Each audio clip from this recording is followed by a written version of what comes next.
Welcome to CyberBytes, the podcast. I'm your host, Joseph Cooper, co-founder of Aspiron Search. Today's guest, we have Andrew Morris, CEO and founder at Greynoise. Andrew's passion for the industry explodes in this episode. A fascinating career journey to date, having found himself exploiting computer systems at just the age of 13, to now running Greynoise, a platform that analyses internet background noise, removing customers' pointless security alerts, finding compromised devices, and identifying emerging threats. How are you, man? Hey, I'm so good. I'm so glad to be here. Thank you so much for having me on. Stoked to talk to you. Good stuff, mate. Good stuff. Are you working from home at the moment? Is that I in am. the office? I am indeed. So I'm working from home. I live in Adams Morgan in Washington, D.C. So I've been here for a little bit, and working from home in the office right now. Nice. Where is HQ for you guys? Have you got a head office, or is it all? Yeah, we do. We've got an office in Arlington, Virginia. That's right. it's not a big office. We've got basically two rooms, and on any given day, there's probably 5 people in the office. Yeah. And then pretty regularly we'll have either like a busier day, or definitely like at least quarterly we'll have like quite a few people in, and we'll maybe get another couple rooms. But yeah, Arlington, Virginia. Yeah, nice. Great. Well, look, Andrew, I've been really looking forward to this conversation, mate. You're obviously a big figure all over LinkedIn. I've seen a lot of your content in the past. So before we go into anything, I take it right back to where it all began with all my guests and how you got into the industry, mate. Oh my God. All right. Well, so I tripped and fell into computer hacking when I was 13. Basically, the long and the short is that I'm 13 years old, and for a multitude of different reasons, I got into tech and I got into cybersecurity, what became cybersecurity, right? And part of it is that I was kind of like a young miscreant. I was a teenage, kind of idiot, and I had a personal computer. I had a computer that was given to me. My parents gave me a computer, and I would carry it around with me in my backpack quite a bit. It was a laptop. It was a Dell laptop. And the hard drive like failed because of how much I was like jarring it around. And so I had to Google on the internet when I was 13-ish. I had to Google on the internet, like, how do I use a computer without a hard drive, right? And it told me like, just boot to a Linux live CD. And I was like, cool, what is Linux? And so I installed Linux, and I'm maining Linux when I'm 13. And it sucked then and it sucked now. But like the long and the short is that like, so I do that. Like hacker movies and things like this, like I just thought it was really cool. And I remember thinking like being able to do stuff on computers and being able to explore the internet and like find software vulnerabilities and gain access to things and know things that I shouldn't know, read things I shouldn't read, have access to information that I shouldn't have access to. Like that feels like a superpower. It feels like a really valuable skill. And it's a big, never-ending, complex series of problems, and I'm a sucker for that. I love it. So I was obsessed. I became obsessed. I would spend hours and hours and hours reading documentation, RFCs, like source code, like all these things, just absorbed in how computers work together. And and I did what I now realize were crimes. I gained access to systems that I did not have authority to gain access to. And then at some point, I just remember thinking like, it's exhausting to have to care about getting caught. The returns financially aren't great at where I was at. And it was just like, look, this is stressful. I don't want to do this. It doesn't feel right. It doesn't feel good.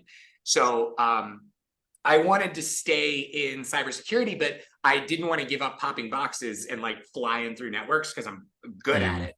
And so I became a pen tester, an offensive security professional, right? A red team operator.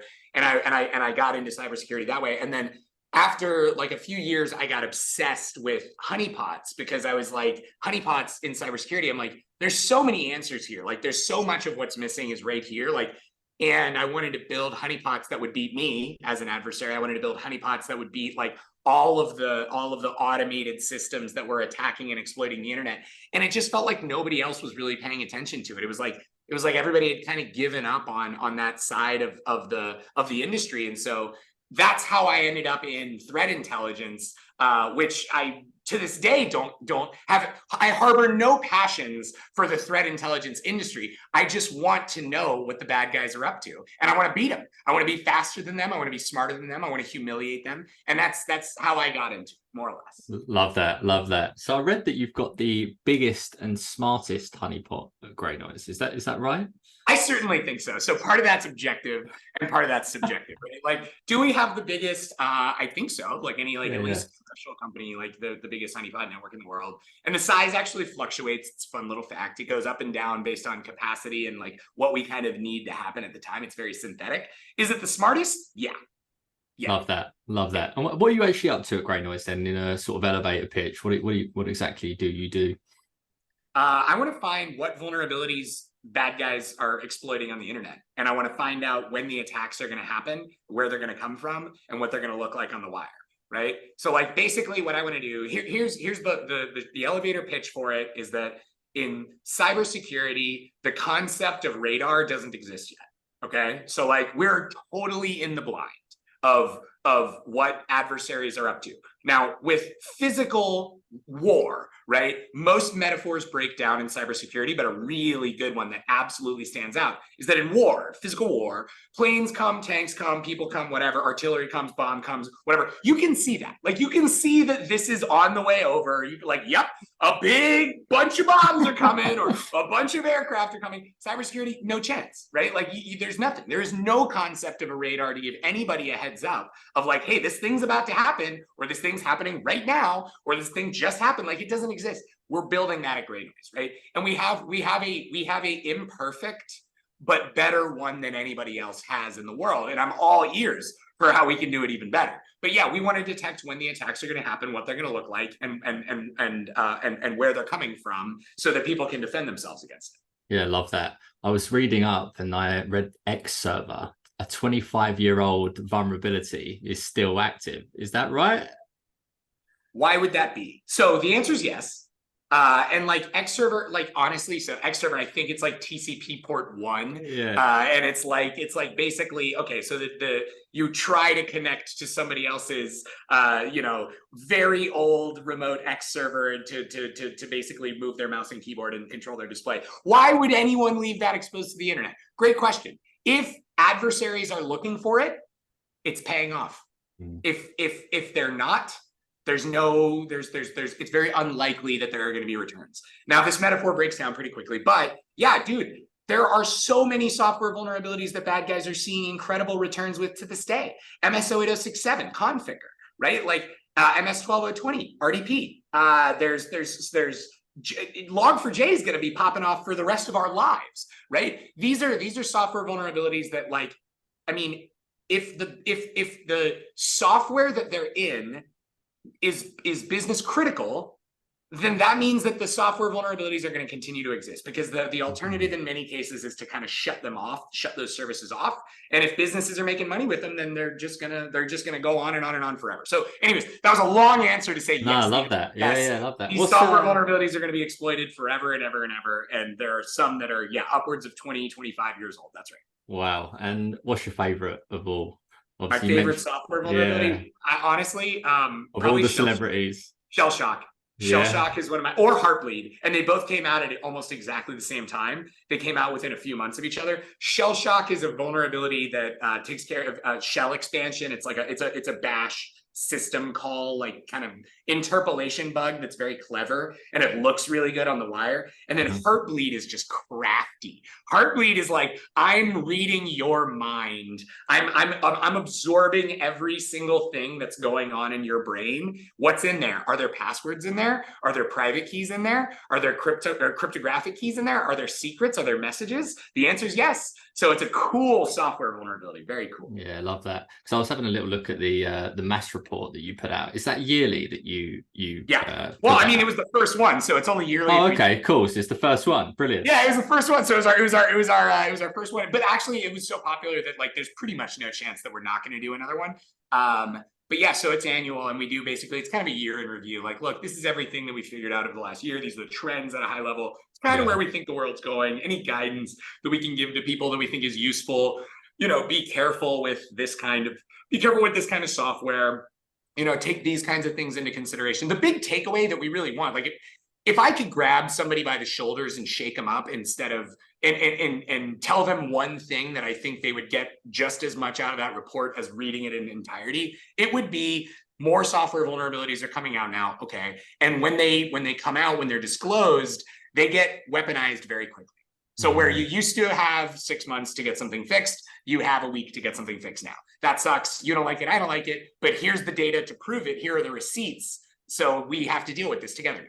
And that's kind of, I think, like the summary, the spirit of the report that we release, with a whole lot of receipts to prove it. Yeah, I love that. I was on the return on investment calculator that you publish on your website.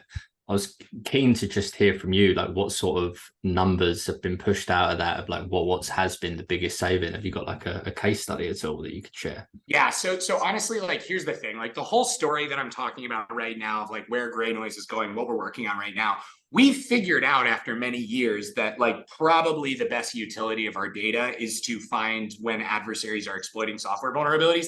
That's not how Greynoise started. The way that Greynoise started and the way that Greynoise has really built our business historically, where our focus really has been let's save our customers time and money by telling them the software vulnerabilities that they don't need to worry about, or rather the IP addresses that they don't need to worry about, right? The alerts, the IPs that are attacking, scanning, crawling everybody on the entire internet. Basically, cybersecurity teams have enough sort of things to worry about, and they always have too many alerts, and not all of them matter. So we want to help our customers save money by telling them which ones are generated by opportunistic attackers, noisy attackers, right? Like people that are just attacking the entire internet. They're not coming after you specifically. They don't care about you. They've never heard about you. They're just scanning you and seeing what happens. You would be baffled by the amount of time and energy and money that big cybersecurity companies, rather big cybersecurity teams at enterprises deploy for things that end up being either false positives, opportunistic scans and attacks that we're not coming after them specifically, or just like an unknown internet phenomenon.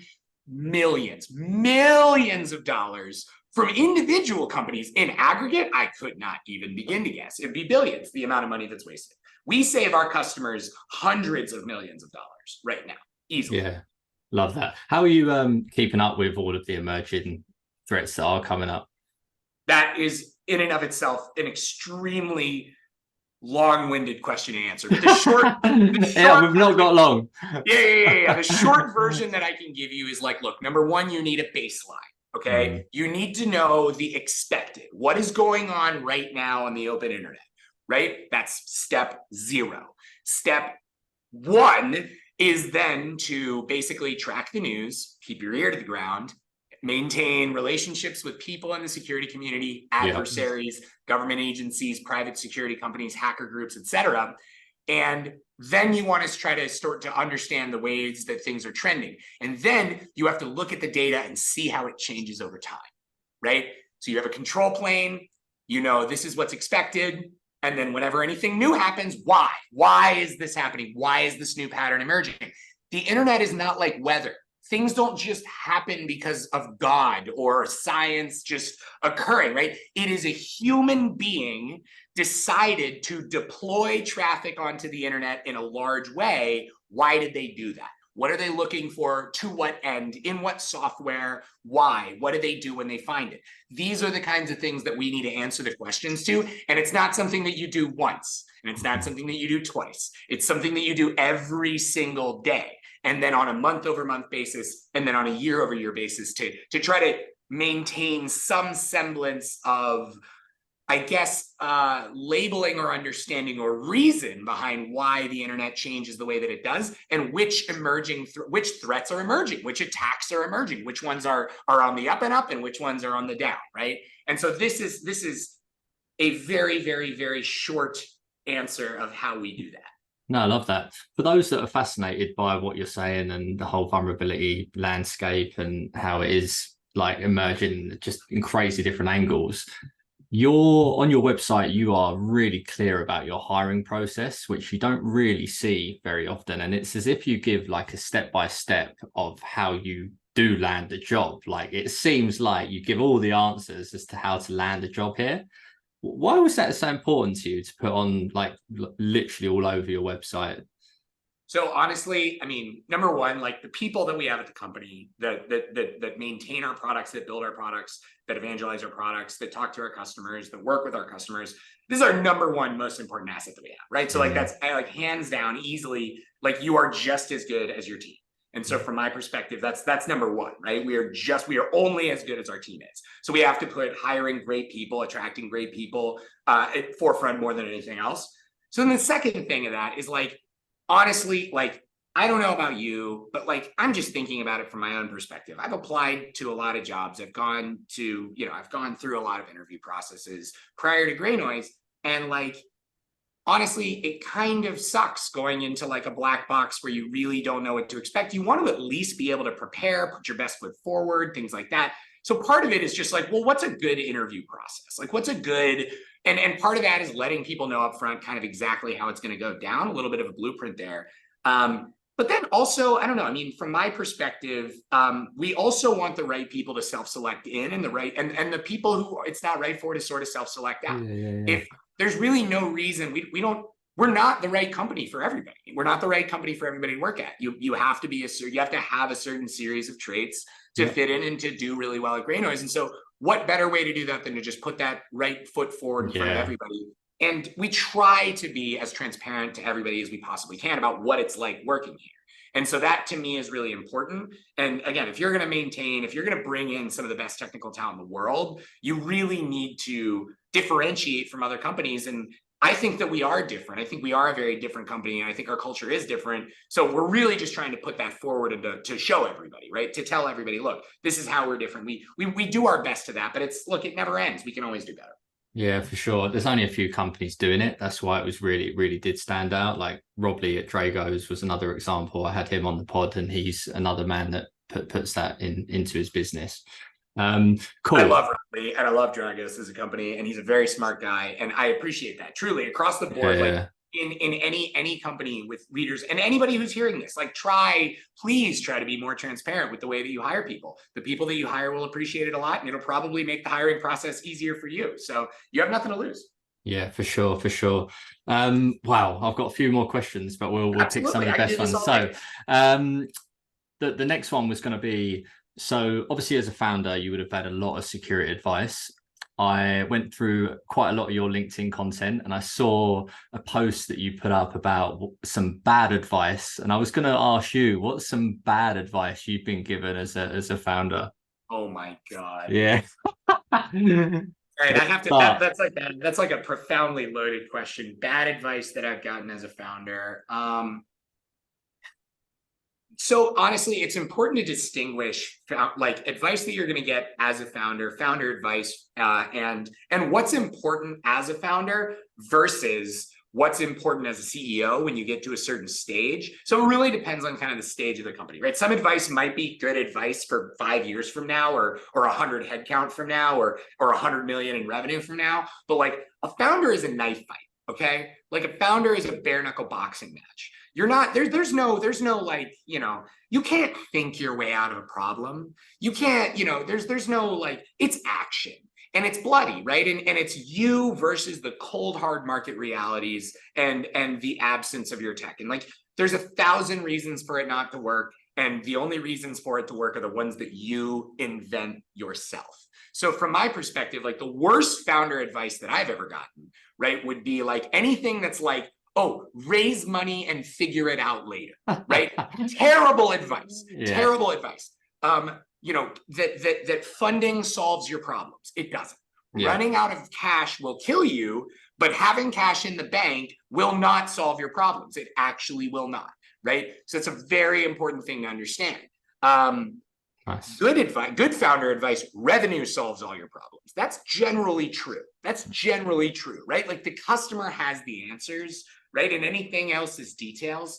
Honestly, here's the way that I like to think about it is that like truly being a founder is not complicated, okay? It's hard, but it's not complicated. You have to build something that people want, and then you have to sell it to them. And everything else is details. Everything else is details, and it's all subjective. The only rule is if you run out of money, you die, right? That's the one thing. If you run out of money, you die. And that's it. Otherwise, build something that people want and sell it to them, right? Don't overcomplicate it. Don't make it any more bizarre than it has to be, right? Just build something that people want and sell it to them, right? What's hard? Building is hard. What's hard? Building something that people want is hard. Even knowing what people want is hard. And what's hard? Selling stuff to people is very challenging. But those are the things you have to do, and everything else is details. Nice. I'm going to put the that particular post because the comments were amazing, so I'll put that in the show notes. But anyway, I know you're a big fan of AI as well from a lot of the reading I've done, and this will tie in, I guess, to what's the future for Greynoise, and I guess the whole future for cyber. If you've got a question, like an answer for that, quite a broader question, but just wrapping it up, what's the future for you guys and the whole ecosystem, I guess. Like, imagine you were to go back in time and talk to Johannes Gutenberg or whatever his name was, and the Renaissance hasn't happened yet. And you're talking to a dude about the invention of the printing press, right? And you're like, hey guy, like, how do you think this is going to change stuff? He's probably not going to say anything about the modernization of Abrahamic religion and of like the spreading of information. The long and the short is that we are at the very beginning of a renaissance. Greynoise is at the very beginning of a renaissance. And I believe the entire world is experiencing the earliest stages of a technical renaissance.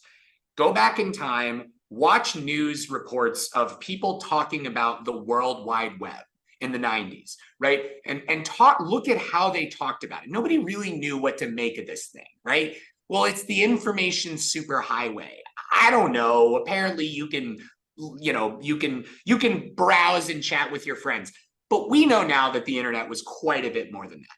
So I don't want to wax too poetic about this, but what I do want to say is that, like, I can't understate enough how profound the impact of AI is going to be on things. And if you don't see that, then just give it a year or two, you will. Specifically for Greynoise, what is the future? The future is us teaching a machine that can, under every measure, outperform us. And we need to tame that machine. We need to be stewards of that machine. We cannot lie to ourselves and act like we are able to do more and do better than that thing. We cannot, right? This thing can run bigger, faster, harder than us. It doesn't sleep. It can scale infinitely outward, right? Why would we not lean into that as much as possible? So the future of Greynoise, from my perspective, how do we get this thing firing better than we can, do nothing but maintain it, and take a 364-day vacation? That, from my perspective, is the future of Greynoise, right? Like, I don't know about you, I love weekends. I love doing nothing, right? And a lot of what we do at Greynoise is automation, rock solid automation, in order to allow us to be able to spend our time wherever we want to do it. From my perspective, what's the future of AI at Greynoise? The future of AI at Greynoise is teaching the machines how to do our own job better, faster, smarter than we would ever be able to do it, right? And we have to do that, and then we maintain it. And then we maintain it, and we maintain it. Because a human is always going to have to do that, right? They're not good at everything, but they are good at very specific things.